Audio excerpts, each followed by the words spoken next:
Thank you for joining the Small Business Bootcamp for this Tuesday, July 11th. We're excited to have you with us. Side note, with July 11th, I'm going to do a shameless plug for a company, but it's 7-Eleven Day. So get your free Slurpee. So glad to have you with us. As we like to do, first, I'm Robert Theobald, Small Business Ombudsman and Vice President of Small Business Services. And we like to start by thanking our community partners. This is just a sample of our community partners, but we could not do these boot camps without their time, their effort, and their expertise. For those new to the Small Business Bootcamp, it is a webinar series that we host every Tuesday morning at 9 a.m. To support small businesses and help them prepare, plan, and grow.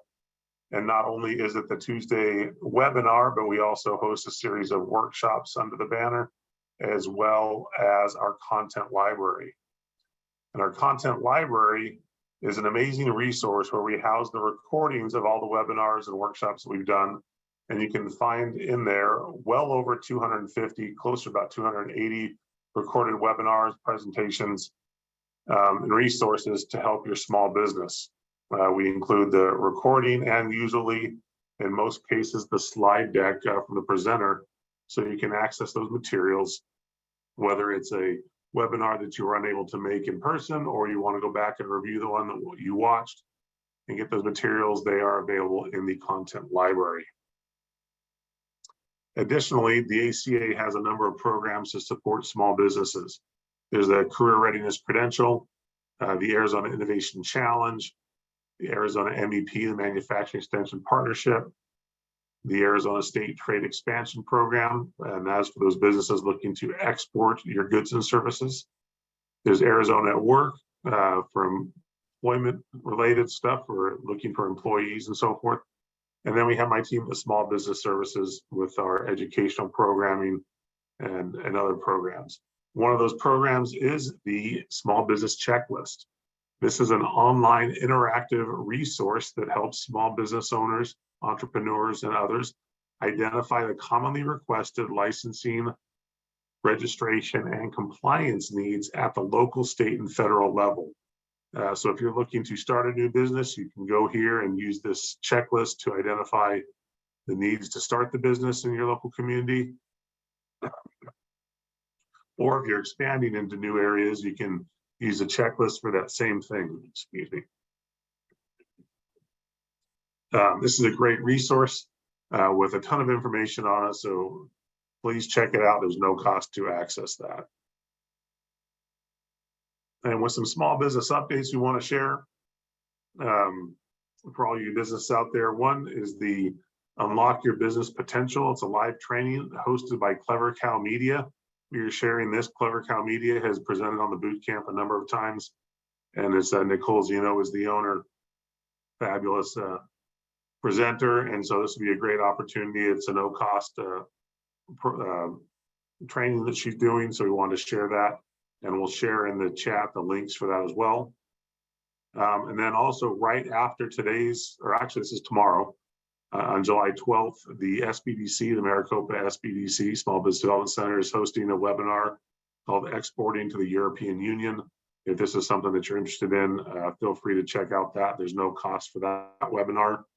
And then the last thing, through August 21st, applications are open for the Better Business Bureau's Empowered by GoDaddy Main Street Accelerator Program. So if you're looking to accelerate your business and grow it faster, this may be an opportunity for you. And so check that out. And then finally, one last announcement. We have opened the application window for our Small Business Digital Academy, our summer cohort that will take place during August. So if this is something you're interested in, please feel free to take a look at that link and submit your application. It is a multi-week program that we do cohort style. So there will be a cohort group of business owners going through this program together and interacting in this online format that we use. It's a really cool program, and so take a look at that. And with that, we're going to jump into looking forward of our sessions. Next week, we have Chat GPT for small business. And we have cultivating communities and delivering value on social media. And then we have the fundamentals of the 5 C's of credit. So we're looking forward to all those upcoming sessions, but even more so, we're looking forward to today's sessions. And today we have our presenter, Steve Kramer from Newbridge, and he's the Senior VP of Operations at Newbridge Business Solutions. He also serves on a number of boards for various different entities. And we're excited to have him with us to talk about some customer service. So, Steve, I'm going to go ahead and stop sharing and turn the time over to you. Perfect. Thank you, Robert. I appreciate it. You can see my screen okay? Yep, looks good. Very nice. Well, thank you so much for the opportunity, Robert and Faith, to present today. Our title is Building a Working Relationship with Your Customer and how critical it is to long-term success of your business.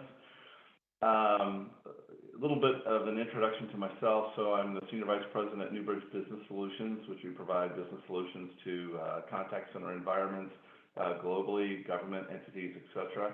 I'm also the president of the North American Customer Service Management Association, which is a standards organization, which is free of charge to vendors as well as members.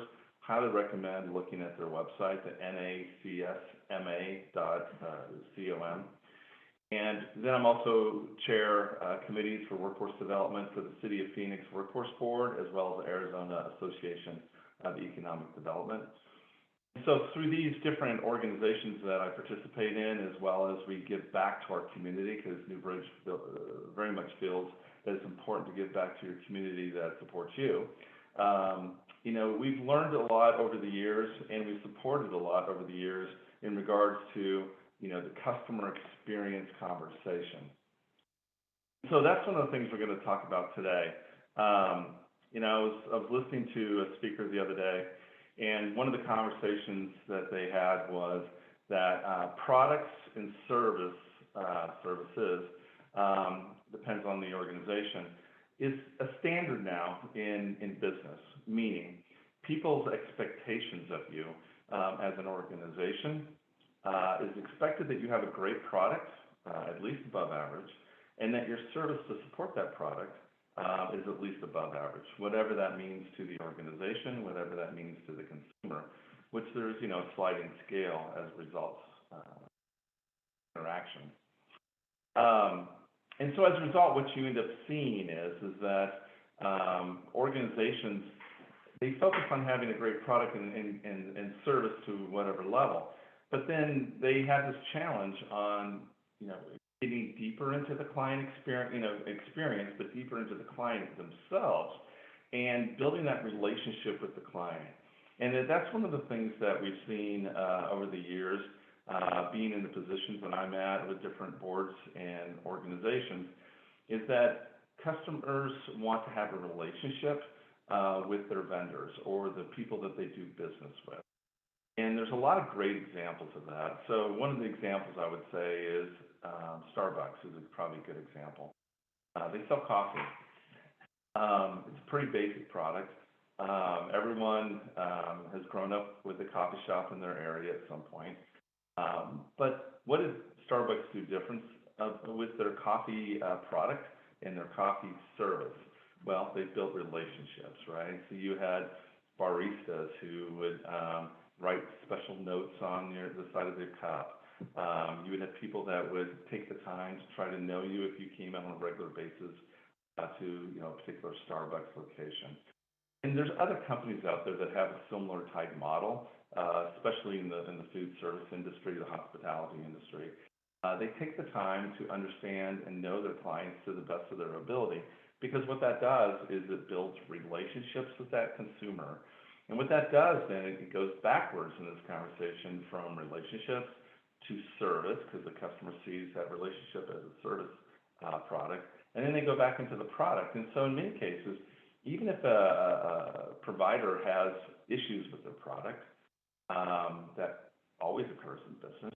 You have a bad cup of coffee, for example. You may have, in technology, a bad data connection. You may have a bug in your code, etc. What ends up happening is it goes back to the relationship that then supports service and then subsequently product, and people will be understanding that things do happen and not everything is perfect. And so it kind of goes to the basics of business, and there's an old, and I believe it's Motorola, and it goes back to people, processes, and technology. It's the three-legged stool of business. So you have people that you bring into your organizations. You have processes that are utilized by those people within the organization to support the product, support the service, support the relationship. And then you have technology that does the exact same thing. It supports the product, service, and the relationship as well. And what I see and what we see at Newbridge on a regular basis, as well as at the NACSMA organization, the North American Customer Service, is that you have someone who has a great product. Let's say they're a great chef. They're a great code writer. They know how to make a great app. You name the business model, you name the product. There's people that are amazing at developing these things. But they don't always understand how to manage their business, whole processes and technology that is required as the foundational support for that business. As a result, what ends up happening is they don't do so well. And I think you could go to the example of VHS and Beta, going back 30-some years, or 40 years, I guess, maybe, where supposedly Beta was a better product than VHS, but VHS had a better relationship with people within the movie industry in that time. And as a result, VHS is what we all ended up getting back in the day. And so there's different examples of this that we could go through. And it's a scenario where I'm actually, before my Newbridge days, I worked at UPS for 10 years and then Verizon Domestic and International for 10 years. And so one of the examples I always give of relationship building and service and products is one of my corporate alma maters, United Parcel Service, which I am a huge fan of. And it gave me the skills to do everything that I did subsequently in my career. But I would say there's some good examples of that conversation as it relates to UPS. So UPS started back in, I think it was 1913. There was just there's a matter of fact, History Channel has a whole documentary on the founding of UPS that starts this coming Sunday, I believe. And there's a lot of shows out there, how we made it, which is talks to individual companies. But UPS is a shipping company. They ship packages. Well, United States Postal Service, that used to be federally funded, does the same thing. So what made UPS think that they could get into a business that the federal government was actually funding, from a private perspective? Well, they saw that the federal government was, through the USPS, was not providing. They had a product, they had a service. Maybe the service was above or below average at the time, but they weren't building relationships with these individuals to help individuals at these companies had shipping requirements that met their needs. And so that's what UPS did. They built a company based on relationships and had service that was above average, if not higher, and products that were above average, if not higher. But the relationship is what they built that business on. And fast forward from the 1900s up to the 80s with UPS, then you have a company called Federal Express. Federal Express, showed up in 1980s, 1979, with a product called Next Day Air. And you think about this and you think, wow, that's innovative. But actually, UPS invented that product back in the 30s, right before the Depression. But it was not successful because the Depression occurred like a year later, and so they had to shut it down. But the issue is that it was a scenario where UPS had grown so large that where they had the relationships, but were they changing their products and subsequently their service to meet their clients' needs, even though they had those relationships?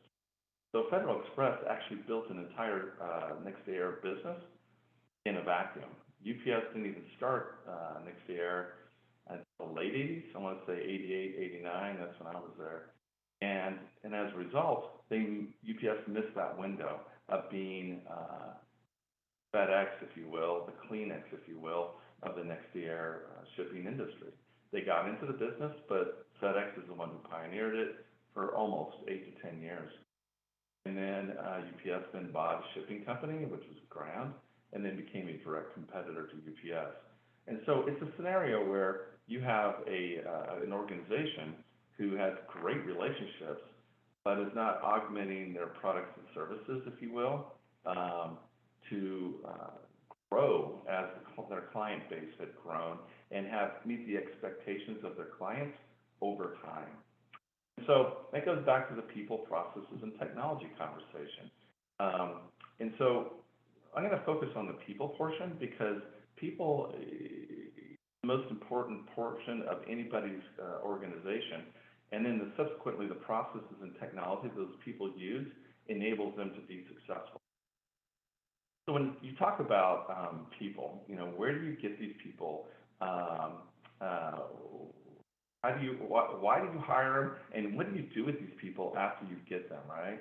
And so this is the biggest challenge that I see in small and medium-sized companies, is that they hire people based on their resume. They assume that these people can pick it up, but the problem is that those people are really learning through failures, right? They may have, do they have a mentor that's assigned to them as a newbie, if you will? Have they gone through any training? So it's one of these things where you really have to take the time, even though it may seem expensive, even though you may not think the organization has the resources to do this, but you have to take the time to develop the new talent that you're bringing in, regardless of their expertise and regardless of their experience and background, because they don't know your business directly, they don't know your processes, they don't know your technology, your CRM, et cetera, on how you do business on a daily basis. And the quicker those people come up to speed and the quicker they understand exactly what their responsibilities are, and they learn less through failure and more through success, the more successful your company will be, and subsequently your corporate culture will improve as well, because people will feel confident in their abilities to be successful, and that the company is providing the ability for them to be successful. So here's some good statistics.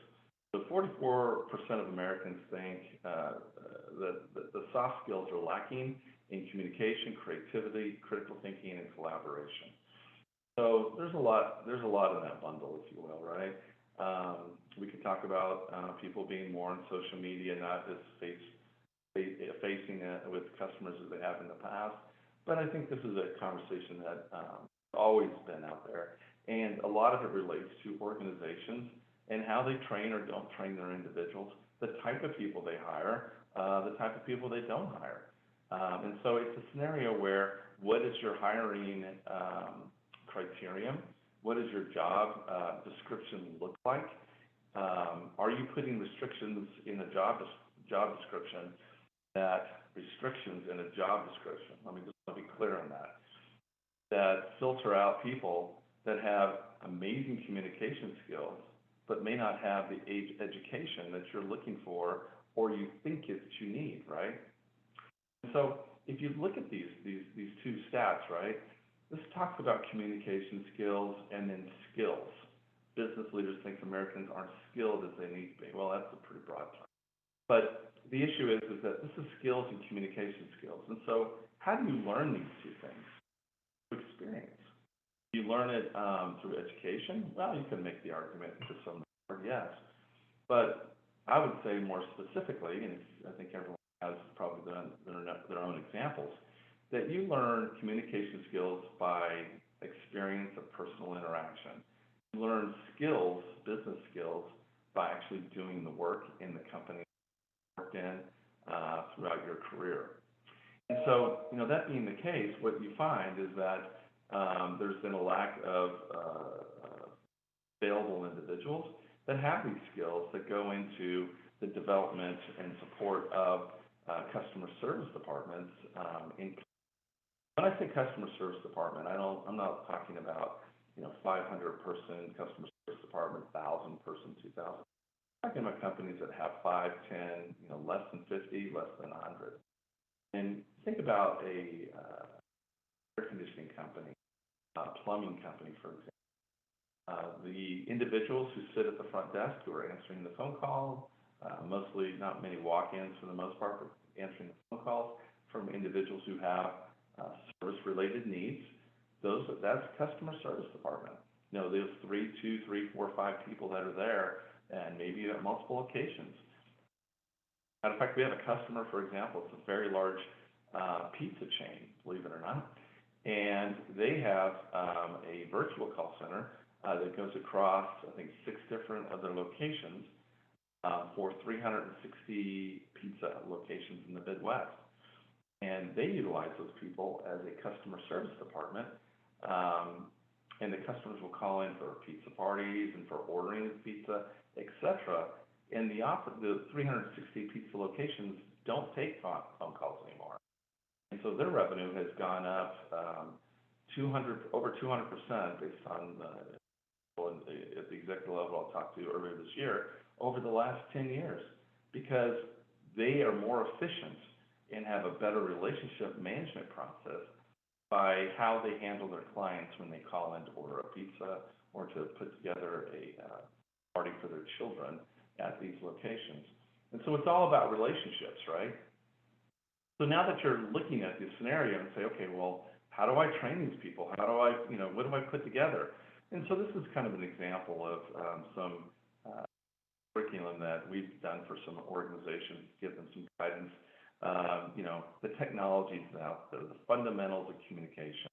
What is software and how to use the software, basics of, interpersonal skills, agent skills, management quality, and then certifications that they may or may not have for their industry in particular.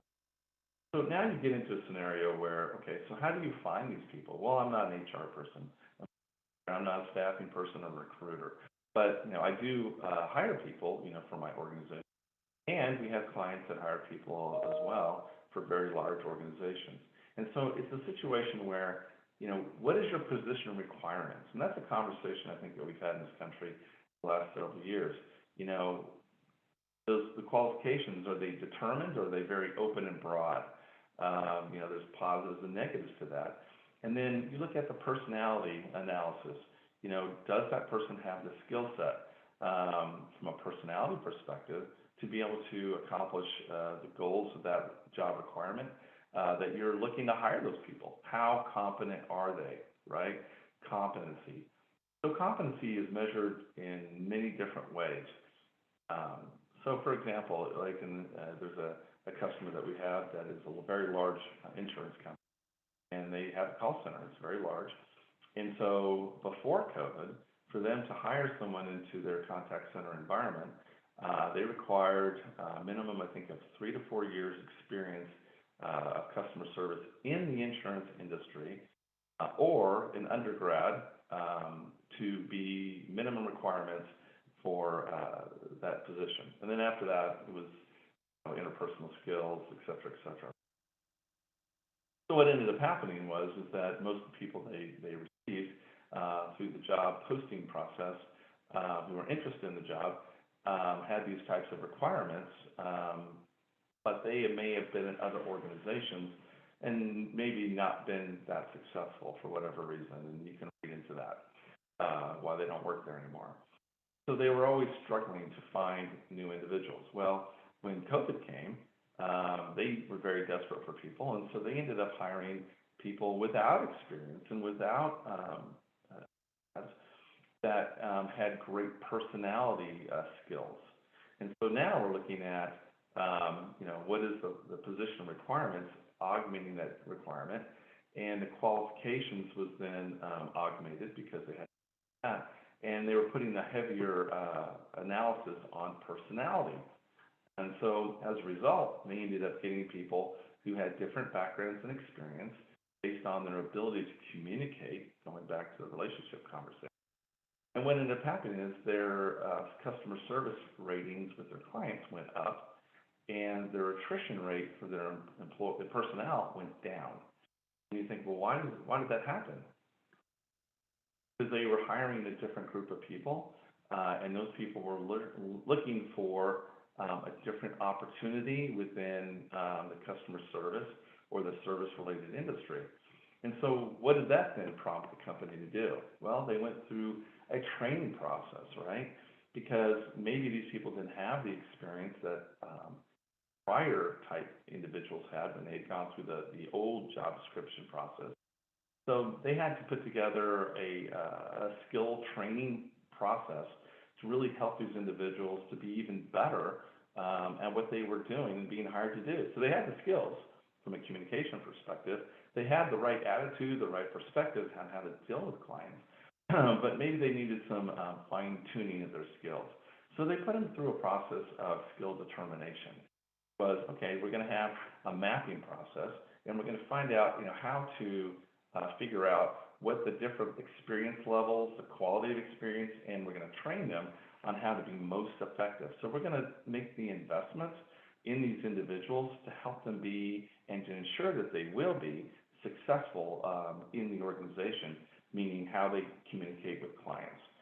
It goes back to the conversation of having a great product, having above average service, and understanding that your employees, as they interact with your customers, need to build relationships, because that helps the service and the product model as well. So what they ended up doing is going through this process of mapping this out, determining the skills required by individual, and then once they train them, do skill demonstration, meaning they were basically tested and analysis was on the individuals post-training to determine how successful they were. And if they needed additional training, they would put them through, different levels of skill training to determine, and fine-tune and improve the skills that they were still lacking or needed some fine. So what that enabled those teams to do is to be in a situation where now they had a group of individuals that were more diverse from knowledge and background and experience, and they were able to support their clients in the channel of their choice. So they had different groups of individuals that focused on just chat, on social media, and then also different platforms like Yelp and Google and things, but also through voice. And so the channels that are out there that are available for customers to interact, good, bad, or ugly, you're looking at your social media channels, you're looking at SMS, which is your text coming in from your phone directly into a platform. You're looking at chat bots, which are, what a lot of companies have in their websites. When you go to the website, a bot pops up and has an individual, usually says, how can I help you? And then you have voice, where someone actually calls a phone number and speaks to you. You have an IVR in there for self-service, which is also an aspect of it. But these are the different channels by which you interact with your client. Well, you have to have people that understand that model and understand and don't depend on those channels solely to accomplish all the activity that a customer may need for them to be successful. So with that being said, now you have a group of people who have gone through the training on how to properly communicate. They have the skills, whether they had it when they came to you or not, now they have it. And then you train them on how to communicate on these different channels so they understand how to communicate in these different channels effectively and meet the needs of the client. Each one of these channels is a different type of communication style, and they're different. A live chat is different than an email response, right? Social media is very different than email and chat.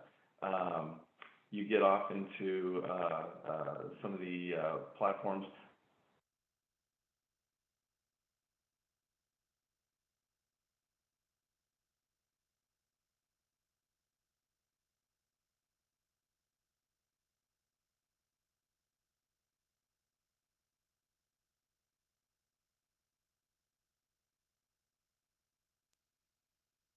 Oh, Stephen, I think we got you frozen up there.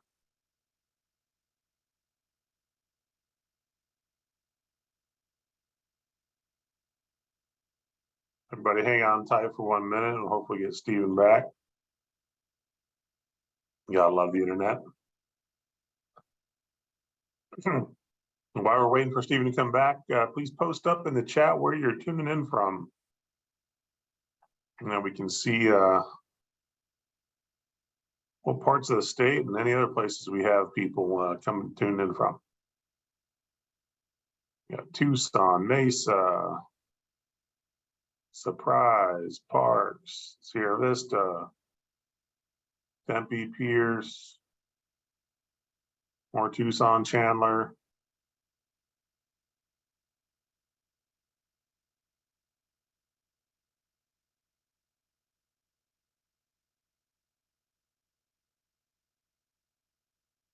Globe, all right.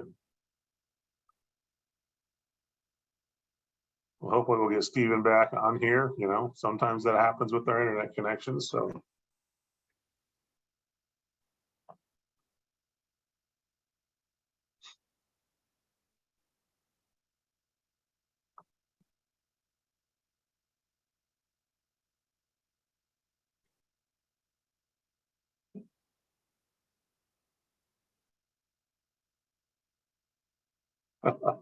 yes, Kristen, we love the internet when it's working, and we definitely don't like it when it's not.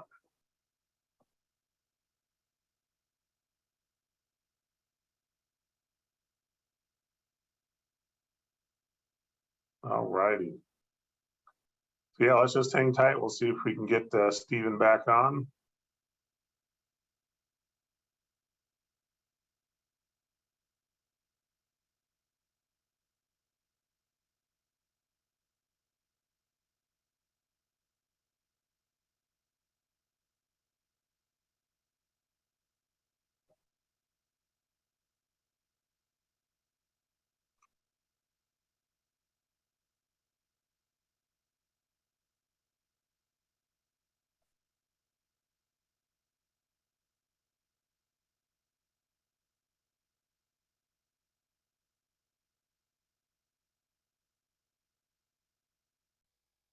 There you go. So can you see my screen and can you hear me effectively? Yes, yeah, we can see it, we can hear it. All right, great. Let me go back to the slide where I was at. So skill determination, demonstration. And we went down to the process of the different channels that are available to communicate with your clients. And so how do you do that? So, you know, you have to be able to communicate with your different client bases that communicate through different channels. You want to use different products and services. This goes back to the three-legged stool conversation, whole processes and technology. And so within the people and processes of technology, we spoke about people and how to determine the required skill sets, train and develop those people to meet the needs of the clients that you have, and then also be in the situation where how do you effectively communicate with these people through the different channels that they prefer. Well, then you have to have a technology that enables them to do that. And so in many cases, organizations use what they call omni-channel platforms. And this is a platform where agents have, or individuals, have the ability to interact with these different channels all from one platform. So it pulls in from the CRM, whether you use like a Salesforce or a Zendesk or Zoho CRM, which is a product of Google, Google Alphabet. And so you have your client base, but then you're able to determine, you know, and understand who you're speaking with because you have that documentation of the history of that client. And so going back to the client that is a pizza client in my company, they have a CRM that they manage their clients from. And then they also have a system that's an omni-channel so they can communicate through all the different ways that their customers feel comfortable communicating with different channels. So with that being the case, what ends up happening is you're in a situation where you have the right people, you have the right processes, and then you also have then the right technology to enable to interact with those individuals. So what does that then do? It gives you the ability to have a customer satisfaction model so that you can then determine the customer satisfaction mapping process, which is your model, to then train your individuals on how customers like to be interacted with and how they like to communicate. But then subsequently, the product training would result from that. So usually what happens with companies, they do it actually the opposite. They want to train someone on a product, and then they want to help people understand the customer satisfaction process, and then they want to do training. And so But what that does to somebody, it pre-cans them into a product, a model, if you will, of training and development that doesn't look at what the customer is really looking for from that product and from the individuals within the organization. It's actually backwards. So if you teach someone, for example, say you're a door manufacturer, you want to teach, new individuals coming into your organization on how doors are built, the process, etc. But it might be better to start with the customer satisfaction mapping process first, as far as what is the expectation of a customer today, tomorrow, and the next 5 years. Because then that will give those individuals the perspective that when they go into the product training and in the customer support training, what a customer is really looking for from that organization, short-term, mid-term, and long-term. And this is where organizations become short-sighted, because they train on how we do things today, and that's all those people know. And then they never get redeveloped or continuing education to understand, what the client needs are, because they don't have a customer satisfaction mapping process. And so with that being the case, what you're looking for is you're looking for the individuals in your organization to understand the operations side of the house, the customer service side of the house, the sales side of the house, and then the accounts receivables, which is their bills. People pay their bills because they owe a bill, but they also pay the bill because they like the service, they like the product, and they like the relationship that they have with the vendor that they're doing business with. So with that being the case, that mapping process enables an organization to really understand how to map the conversation. This is an example of an IVR and a customer service call flow, for example, for chat, IVR, as well as social media. And so these are the call flows by which clients have expectations of communication. And that expectation of communication enables them to have the satisfaction level that they need with the company as a client. So then what you want to do from that process is you want to monitor and you want to map that. And that mapping process, like I mentioned before, is taking the metrics from all these different channels and from the relationships that you have with those clients and map it to determine, once again, their short-term needs, their mid-term needs, and their long-term needs. And in that way, you'll be always ahead of the curve on customer expectations. And you don't want to depend on the sales organization to do that, because that's technically not their job. You don't want to depend just on the operations department, because that's a portion of their job. And accounts receivable, which is accounting, that's really not their job either. You really need to have someone who is a customer-centric leader, who is mapping these processes, working with all these different departments to ensure that all the information that these different departments have are then consolidated so that you have a mapping process to then be in a situation where you can have career path mapping, which includes the customer experience mapping process, which includes customer service, sales, ops, IT, and accounts receivable, so that everyone is clear on the expectations. So a lot of companies, what they do is they do rotation modes. Because these different departments you understand.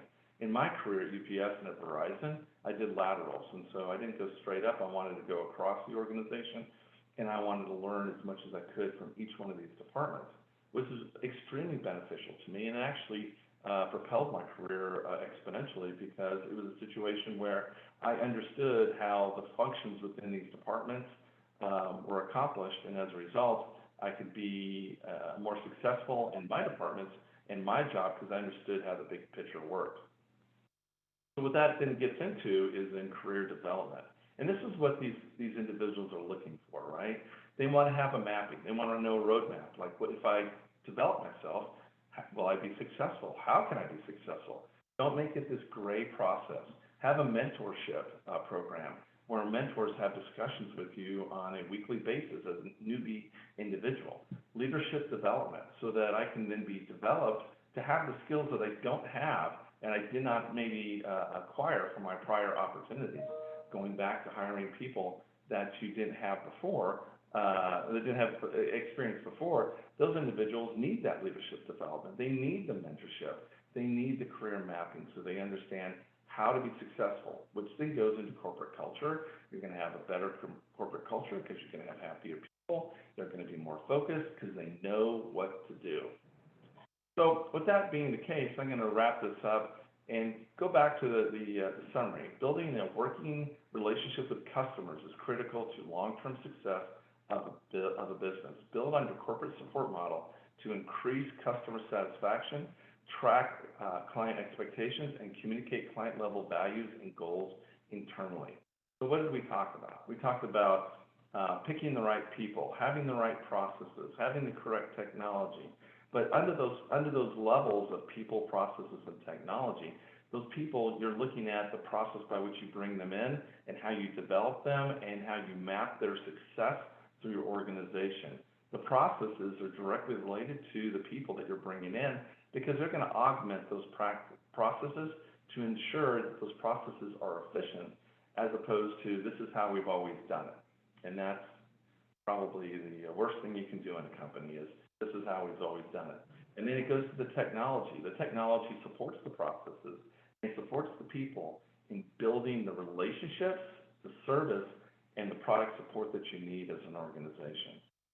So Robert, I'm going to hand it back to you, and I appreciate the time this morning. Thank you so much. And this has been a great opportunity to really communicate the effectiveness of organizations when they focus on people, processes, and technology. Excellent. Thank you, Stephen. We got some time now for any questions. If you have questions for Stephen, please place them in the Q&A.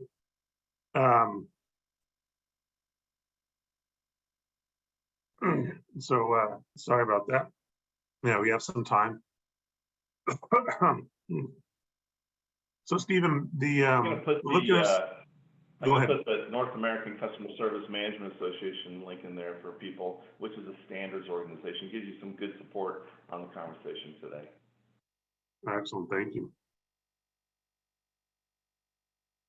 So one thing that I've found and seen, you know, and there's a local company that started this, but when you talk about the people, processes, what are some best practices on documenting that so when you have turnover, the next person can pick up those processes quicker? Yeah, so there's a lot of great documentation tools out there. You know, they've changed over the years, but I would tell you that using a basic workflow process, whether you want to use something as basic as PowerPoint, for example. PowerPoint is a great little tool, but you have tons of project management tool. Basecamp is one of them. There's a ton of them where you can document the processes in a very structured way. Sometimes it gets a little too structured sometimes, and I think that becomes a challenge to organizations.